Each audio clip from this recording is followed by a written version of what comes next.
So మేము night తీసుకున్నారంట వీళ్ళు, night స్టేయింగ్కి బాగుండేది కదా అని చెప్పి. మార్నింగ్ వరకు ఇది మందే. చూసారా ఎల్లంగానే ఇలా ఉంది. అంటే స్టార్టింగ్ నేను గేట్ దగ్గర ఉండి చూపిస్తున్నాను. దీనికి కంటైనర్స్ అని పేరు ఎందుకు వచ్చిందంటే ఒరిజినల్ కంటైనర్స్తోనే చేసిన హౌస్ అనమాట ఇది.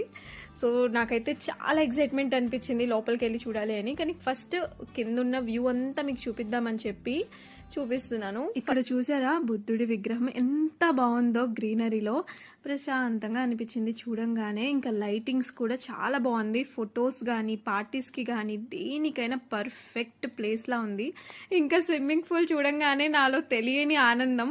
బట్ నేనైతే వెళ్ళలేనండి స్విమ్మింగ్ పూల్లో, హెల్త్ అసలు బాగాలేదు. సో నేను మునగలేను, అందుకనే నేను బట్టలు కూడా పెట్టుకోలేదు. కళ్యాణ్ అయితే 2-3 జతలు పెట్టేసుకున్నాడు. స్విమ్మింగ్ పూల్ ఉందని ఫస్టే చెప్పారనమాట. సో అందుకని బట్టలు.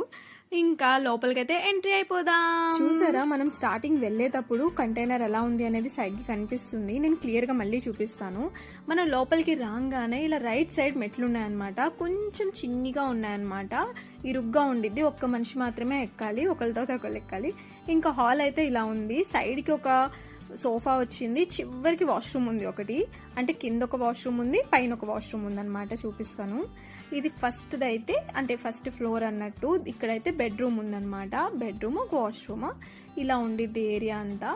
కొంచెం లోపలికి వెళ్ళిపోతే మనకి ఇలా బాల్కనీ ఉండిద్ది. చాలా అంటే చాలా బ్యూటిఫుల్ బాల్కనీ అని చెప్పొచ్చు.